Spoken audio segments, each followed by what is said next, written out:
오늘 우리에게 주시는 하나님의 말씀은 시편 23편 1절에서 6절까지 말씀입니다. 시편 23편 1절에서 6절까지 말씀은 구약성경 818면에 있습니다.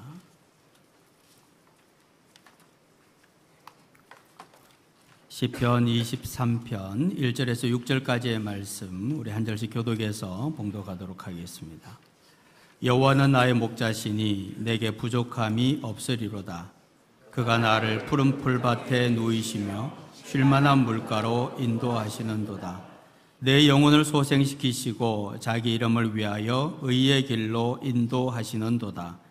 내가 사망의 음침한 골짜기로 다닐지라도 해를 두려워하지 않을 것은 주께서 나와 함께 하심이라.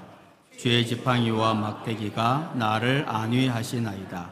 주께서 내 원수의 목전에서 내게 상을 차려주시고 기름을 내 머리에 부으셨으니 내 잔이 넘치나이다.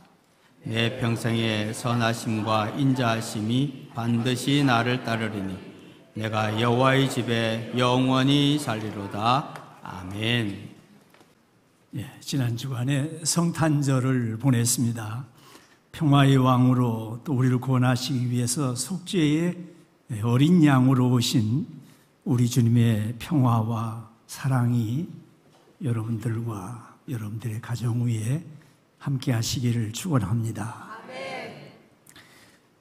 목사 안수 받은 지 45년 됐는데 설교할 때마다 두렵고 떨리는 그런 마음은 주체할 수가 없어요. 하나님 앞에 또 기도하고 하나님이 힘주실 것을 믿으면서 말씀을 전하겠습니다. 오늘 안수 집사님 은퇴하시고 또 권사님 은퇴하시는 분들 그동안 교회를 지켜오시느라고 참으로 수고하셨습니다. 또 명예 안수 집사님으로 명예 권사님으로 추대받으신 분들도 참으로 축하를 드립니다. 특별히 또 한국교회가 대단히 위기 속에 있다고 그러는데 목양 일념으로 최선을 다하시고 힘쓰시는 우리 이상현 목사님에게 더욱더 감사를 드립니다. 오늘 본문으로 삼은 시편 23편은 기독교 역사상에서 가장 사랑하고 즐겨 암송하는 그런 성경입니다. 히브리어로 쓰여진 시편 중에서 가장 아름다운 시편입니다. 1절에 미즈모르 레다비드, 다윗의 노래, 다윗의 시, 그런 말인데 우리 성경에는 다윗의 시라고 해서 제목으로 따로 띄워놓았지만은 원문에는 1절에 포함되어 있습니다. 아도나이 로이 로 엑사흐르, 그러니까 야훼라고 하는 말인데 야훼라는 말을 하나님의 이름을 망령되이 일컬지 않으려고 아도나이라고 나의 주라고 하는 그렇게 부르고 있습니다. 그래서 아도나이 로이는 나의 목자라 그런 말이죠. 내게 부족함이 없으리로다. 이스라엘 유대인들은 이 시편을 가장 잘 암송을 합니다. 이 시를 암송하지 못하는 유대인이라고 있다고 그러면 그건 유대인도 아니에요. 2차 세계대전 당시에 유대인 친구를 두었던 독일 청년이 참전을 하게 되었습니다. 그러다가 러시아에서 연합군에게 잡혔습니다. 전선이 하도 긴박하게 돌아가고 있기 때문에 포로로 잡혀진 즉시로 처단을 하게 되었습니다. 죽기 전에 마지막으로 할 말이 있으면 하라고 하는 말에 전에 유대인 단짝 친구가 독일 경찰에게 끌려가면서 마지막으로 암송하던 시편 23편이 생각이 나서 히브리어로 시편 23편을 암송을 했습니다. 아도나이 로이 로 엑사하르 비누오트 데세 아르비니치 하고 시편 23편을 히브리어로다가 암송을 해 나가고 있었는데 그때 앉아 있었던 러시아 장교가 벌떡 일어나더니 자기도 따라서 시편 23편을 히브리어로다가 암송을 해 같이 나가는 겁니다. 그러면서 그가 얘기하기를 그런 얘기입니다. 하나님의 백성은 그가 비록 악마의 제복을 입고 있다고 하더라도 하나님의 백성입니다. 살려주시오. 그래서 그 사람은 그 자리에서 처형을 당하지 아니하고 살아났습니다. 참 평화가 밀려오고 감사하고, 그래서 그가 계속해서 공부를 해가지고 독일의 유명한 대학 교수가 되어졌는데, 그가 고백하기를 나는 시편 23편 때문에 살아난 사람입니다 하고 고백을 했어요. 그러니까 시편 23편을 어느 순간, 어려운 순간에도 암송을 하면 좋겠어요. 기독교인들의 장례식장에서도 가장 많이 애용하고 암송하는 성경이 시편 23편이에요. 아마 이 성경 때문에 그럴 거예요. 내가 비록 사망의 음침한 골짜기를 다닐지라도 해를 두려워하지 않을 것은 주께서 나와 함께 하심이라. 이 말씀 때문에 죽음을 맞이한다고 하더라도 주님이 나와 함께 하신다 하는 그런 생각으로 그 시편 23편을 장례식장에서도 제일 많이 읽고 있습니다. 제가 현역으로 목회할 때 호사나 찬양대하고 시편 23편 여호와는 나의 목자라고 하는 주제를 가지고 음악 예배를 드린 적이 있습니다. 시편 23편을 합창하는 합창곡들이, 유명한 합창곡들이 아주 많아요. 독창곡도 많고 복음성가도 많고 찬송가에도 참 많아요. 그래서 성가대에서는 합창곡으로, 그리고 솔리스트는 독창곡으로, 우리 성도들은 찬송가에서, 복음성가에서 목자에 대한 노래를 그렇게 불렀어요. 주일학생 때부터 열심히 부르던 하나님은 나의 목자시니 내게 부족함이 없으리로다. 나로 하여금 푸른 풀밭에 눕게 하시며 잔잔한 물가로 인도하여 주시네. 그렇게 찬송을 같이 부르면서 은혜를 받았어요.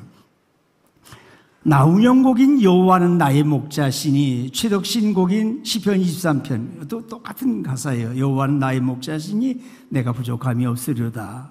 마리 맥도날드라고 하는 분이 주 나를 인도하시네 라고 하는 유명한 합창곡이 있어요. 많은 성가곡들이 있어가지고 즐겨 부르다 보니까 시편 23편을 많이 부르게 되고, 그건 나의 노래고 나의 고백이고 나의 기도가 되어졌습니다. 날마다 암송하면서 묵상하면서 순간마다 노래하게 되었습니다. 여러분, 말로는 여호와는 나의 목자시라고 하면서 실제로는 가진 재물이나 명예나 지식이나 혹은 경험, 사람을 의지하는 것은 아닙니까? 지금 가진 것보다 조금만 더 많이 가질 수만 있다면, 조금만 더 큰 것, 조금만 더 아름답고 화려한 것, 그것 때문에 행복해질 것이라고 생각하는 것은 아닙니까? 유명한 맥스 루케이도라고 하는 사람은 이런 말을 합니다. 뭐뭐만 있으면, 또 뭐뭐만 된다면, 그런 말, 뭐뭐만 있으면 정말 행복할 거야. 여기 괄호 안에다가 어떤 말을 채워 넣을지 자신에게 물어보라고 합니다. 아픈 데만 나오면, 취직만 되면, 승진만 하면, 사업이 성공하면, 좀 더 큰 집으로 이사가면, 부자가 되면, 학위만 얻으면, 여러분들은 여러분의 인생을 걸고 무슨 말을 여기다 넣으면은 내가 행복할 거야 라고 생각을 해보시나요? 저는 여기다가 나를 내려놓을 수만 있다면, 주님과 동행한다면, 말씀이 나를 지배한다면, 날마다 주님을 바라본다면 나는 정말 행복할 거야, 이런 말을 집어넣을 수가 있어야 됩니다. 베드로전서 5장 7절에 너희 염려를 다 주께 맡기라, 이는 그가 너희를 돌보심이라 그러셨어요. 일부분만 맡기고 나머지는 내가 해결하려고 하지 말고 모든 염려와 모든 근심 걱정을 다 맡기라고 하셨습니다. 사람들이 나를 해결해 주고 채워줄 것으로 기대하지 말고 하나님이 해결해 주시고 하나님이 채워주시는 것이 훨씬 더 크고 더 아름답고 더 좋은 법이에요. 하나님이 채워주셔야 돼요. 우리말에 필요와 욕망이라는 말이 있습니다. 하나님은 우리의 욕망을 채워주신 분이 아니라 우리의 필요를 따라서 채워주시고 있습니다. 시편 1절 말씀에 여호와는 나의 목자라고 고백하는 것은 나는 심히 연약하고 방황하고 어리석은 양입니다 라고 하는 말을 바탕으로 고백을 하는 거예요. 내가 양입니다. 저는 양에 불과합니다. 목자가 없이는 살아갈 수가 없습니다. 나는 방황하고 나는 부족합니다 라고 고백을 할 수 있어야 돼요. 하나님이 기르시는 양이에요. 그런데도 불구하고 그릇 행하고 범죄하여 목자를 잘 따르지를 못했습니다. 대표적인 성경이 이사야 53장 6절 말씀이에요. 우리 같이 한번 읽으라고 봅니다. 우리는 시작.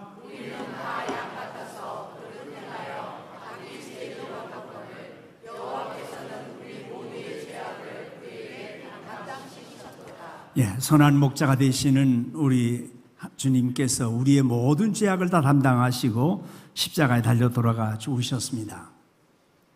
양이라고 하는 짐승은 참 연약합니다. 겁도 많고 어둔하고 어리석고 시력도 좋지 않고 누군가가 이끌어주지 아니하면 방황합니다.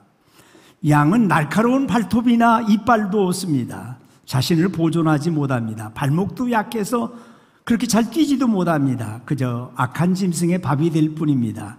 성격 자체가 순하다 보니까 소극적이고 무저항적이고 의존적이고 무리를 떠나면 죽는 줄 알고 방황합니다. 그러다가 방황하다가 길을 한번 잃어버리게 되어지면 방황에서 돌아올지를 못합니다. 그래서 먹기만 잘하는 거예요. 양과 같은 인간, 그는 도대체 누구입니까? 인간은 살아가는 방향을 잃어버리고 살아가는 존재입니다. 하나님을 떠난 죄 속에서 살아가는 인간의 실존을 알아야겠습니다. 우린 다 양과 같아서 그릇 행하여 가지 말아야 할 길에서 방황하고 있었어요. 방향 감각이 없는 짐승이 양인데 그것은 사실 우리의 실상이에요. 타락한 인간은 자기 집을 찾아오지 못합니다. 우리 인간도 하나님의 인도하심이 아니면 본향을 찾아오지 못했어요. 양과 같아서 날마다 순간마다 넘어지고 있었습니다. 하는 일마다 실패해요. 무엇 하나 제대로 해놓는 것이 없었어요. 성경을 읽어가다 보니까 소생시키시고라고 하는 말씀이 있는데 그 말씀, 양은 한번 뒤집어지면 제자리로 돌이킬 수가 없어요. 목자가 일으켜 주어야 된다 이 말이에요.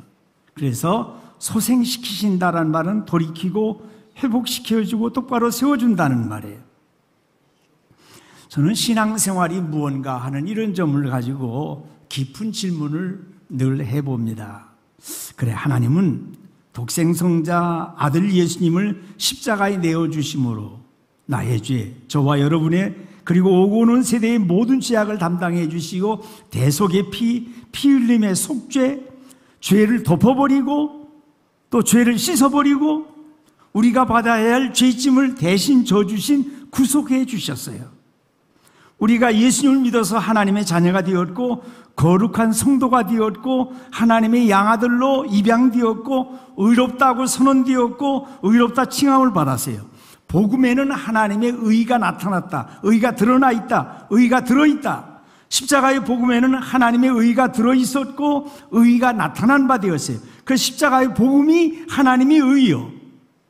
이것을 법정 개념으로 설명을 했습니다. 구약의 속죄제사, 화목제사 모두가 법정 개념으로 설명되어진 거예요. 우리의 죄를 대속하셨다, 대신 짊어지셨다, 구속하셨다, 구원하셨다, 의롭다 칭함을 받게 되었다, 양자로 입양되어졌다, 한 번 제사로 영원한 속죄를 이루었다. 이게 모두가 다 법정 개념이라 이 말이에요. 그러니까 한 번 같은 죄의 몫으로다가 한 번 벌을 받았으면 다시는 같은 죄목으로 벌을 받지 않는 거예요. 히브리서 10장 12절에 오직 그리스도는 죄를 위하여 한 영원한 제사를 드리시고 하나님 우편에 앉으셨느니라 그러셨어요. 한 영원한 제사, 한 번 드림으로 영원한 속죄를 이루신 제사가 한 영원한 제사인데 그 제사를 십자가상에서 드리신 거죠. 예수님이 십자가에 죽으신 그 의인, 칭의, 입양, 구원, 구속만이 아니라 하나님의 형상을 회복시키시고 하나님과의 올바른 관계를 회복하셨다는 사실을 잊어서는 안 됩니다. 예수님의 십자가의 사건이 칭의를 나타낸다면 예수님의 부활은 성화를 가져다 주었어요. 칭의와 성화는 십자가와 부활입니다.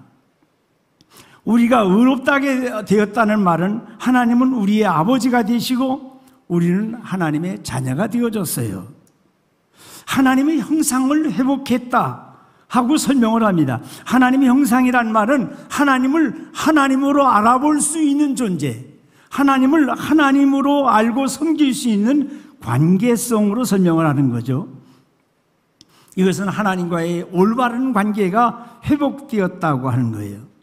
이래서 우리는 그리스도의 장성한 분량에 충만한 데까지 이르도록 주님을 닮아가고 주님과 동행하면서 성숙한 하나님의 사람으로 자라나야 됩니다. 에베소서 4장 15절에 오직 사랑 안에서 참된 것을 하여 범사에 그에게까지 자랄지라 그는 머리 곧 그리스도라 그러셨어요. 요한복음 16장 33절에 이것을 너희에게 이르는 것은 너희로 내 안에서 평안을 누리게 하려 함이라. 세상에서 너희가 환난을 당하나 담대하라 내가 세상을 이기었노라고 하셨어요. 하나님을 나의 아버지라고 그러면 나는 하나님의 자녀다. 아버지의 자녀다. 하나님은 나의 목자가 되신다. 나는 그의 기르시는 양이다. 하나님은 나의 왕이 되신다. 나는 그의 신실한 신하여 종입니다. 이런 관계를 가져야 돼요. 하나님은 아브라함의 하나님, 이삭의 하나님, 야곱의 하나님 되세요. 모세와 대면하여서 말씀하시고 이사야를 성전에서 만나주시고 하시던 그 하나님이 지금도 살아계신 하나님이시고 그 하나님은 나에게 말씀해 주시고 나의 하나님이 되시고 나는 하나님이 있습니다. 하나님을 믿습니다. 하나님은 나의 하나님이십니다. 이렇게 고백을 해야 돼요. 한 번 믿고 구원받았으니까 그 다음 나는 안 믿는 사람처럼 살아도 구원받은 것은 물리지 않을 것이고 구원받은 것은 변함이 없을 거야. 이렇게 얘기하면 주님의 십자가에 달려 돌아가 주신 것을 너무 값싸게 만드는 것이나 다름이 없어요. 주님이 나를 대신하여 십자가에 달려 돌아가 주신 것은 내가 처음 믿을 때만 한 번만 값진 것이 아니라 날마다 살아가면서 나는 죽고 내 안에 주님이 사신다는 것을 고백합니다. 이것을 사도 바울이 피부로 느끼면서 말씀을 했어요. 그것이 아주 그림처럼 생생하게 드러내 주신 말씀이에요.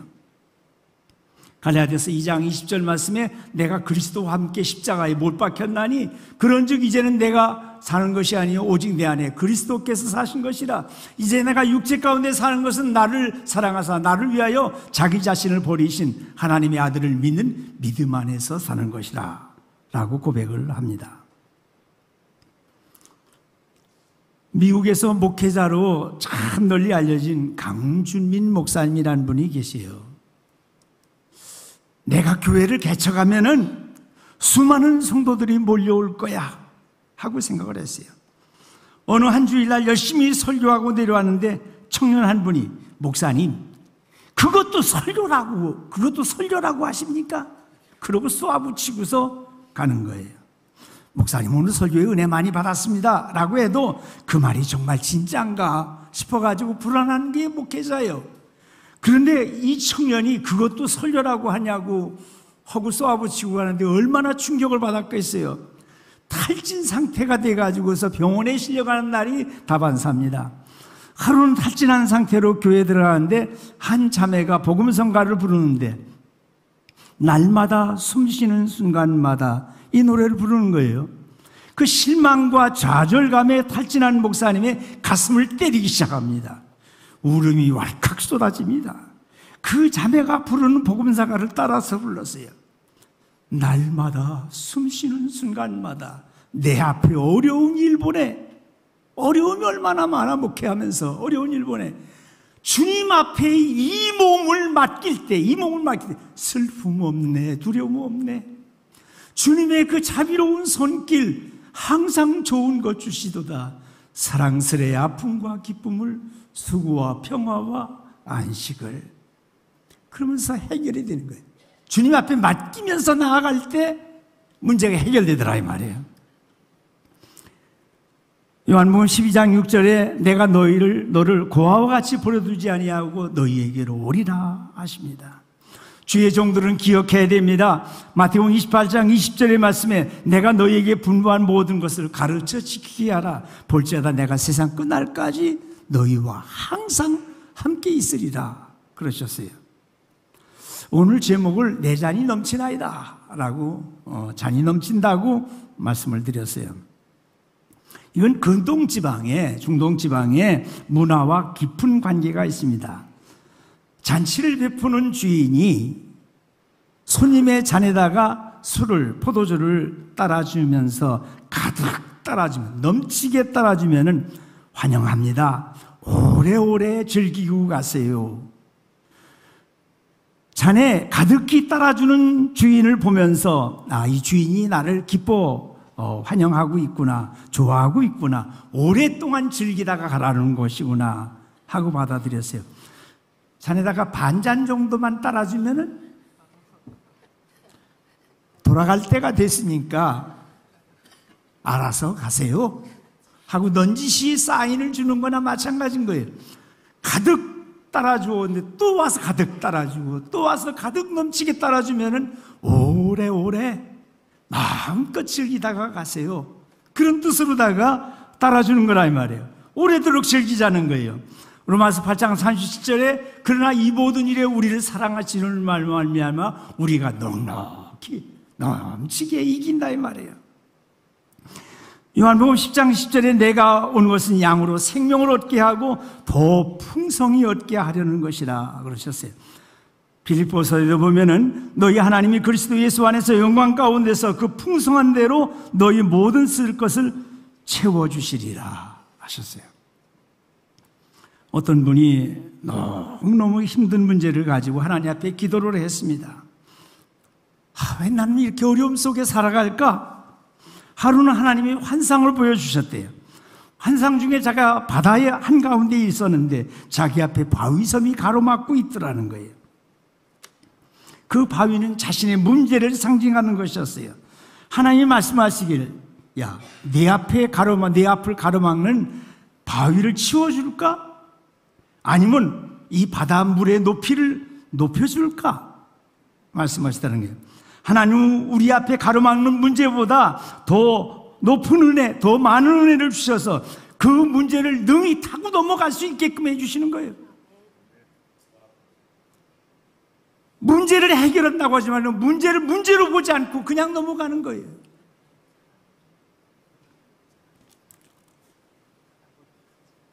에베소 3장 20절에 우리 가운데 역사하시는 능력대로 우리가 구하거나 생각하는 것에 모든 것에 더 넘치도록 하실 이에게 그렇게 말씀합니다.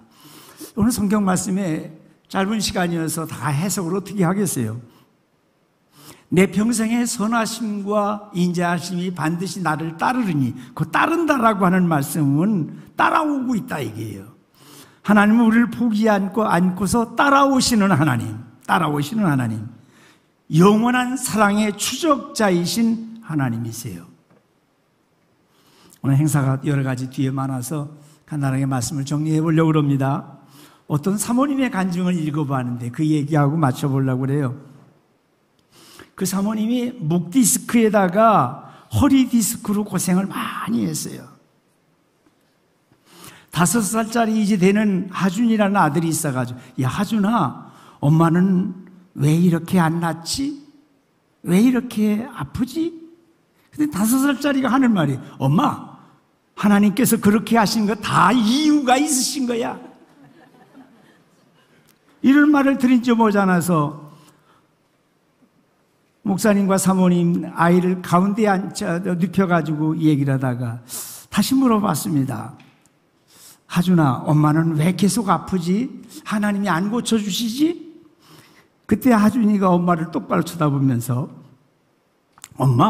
엄마를 넘어뜨려서 기도자로 세우시려나 봐. 목사님과 사모님이 깜짝 놀랐습니다. 하준아, 너 무슨 요즘에 뭐 배우는 거 있냐? 학원에 다니니? 아니, 그 며칠이 지났어요. 너 지난번에 엄마한테 이런 얘기했는데 너 저 기억해 하니까 난 몰라. 나 하나도 몰라. 엄마한테 무슨 말을 했어 내가? 그때 목사님이 무슨 생각을 했겠어요? 하나님께서는 지금도 이 어린아이의 입술을 통해 가지고 이 어렵게 기도하고 있는 엄마에게 응답해 주시고 있구나 라고 깨달았어요. 다 이유가 있는 거야. 너를 넘어뜨려서라도 기도자로 세우시려고 하는 거야. 그거를 깨달아야 된다는 말이에요. 하나님은 여러분을 포기하지 않고 따라오시고 추적하시고 있어요. 당신의 선하심과 인자하심으로 우리를 따라오시고 있어요. 하나님의 나라에 들어갈 때까지 하나님의 이름을 부르세요. 우리 주님의 이름을 부르세요. 성령님과 동행하세요. 하나님은 우리의 목자이십니다. 내게 부족함이 없습니다. 그분이 나를 푸른 풀밭으로 쉴만한 물가으로 우리와 함께 하십니다. 주의 지팡이와 막대기가 우리를 안위하십니다. 원수 앞에서 상을 차려주시고 우리의 머리에 기름을 발라주십니다. 그래서 내 잔이 넘치나이다. 내가 여호와의 집에 영원히 살겠습니다라고 고백하게 되어집니다. 늘 암송하시면서 하나님 나와 함께 하십니다. 내 잔이 넘칩니다. 모든 것은 하나님의 은혜입니다라고 고백하시면서 살아가는 여러분들이 되시기를 주님의 이름으로 축원합니다. 기도하시겠습니다. 은혜와 사랑이 무한하신 우리 하나님 아버지 은혜를 감사합니다. 하나님께서 부족한 종을 또 이렇게 세워주셔서 말씀을 나누게 해주신 것 감사합니다. 내 잔이 넘치나이다. 하나님의 은혜가 너무너무 컸습니다. 문제를 문제로 보지 않고 넘어갈 수 있었습니다. 내가 여호와의 집에 영원히 살겠습니다 고백하면서 하나님은 나의 목자이십니다라고 고백하며 살아가는 주의 종들 다 되게 하여 주시옵소서. 은퇴하시는 분들 은퇴로 끝나지 않고 계속해서 정진해서 주님 나라에 이를 때까지 신실한 믿음의 승리자들이 다 되게 하여 주시옵소서. 믿사옵고 우리 주님 예수 그리스도의 이름으로 기도하옵나이다. 아멘.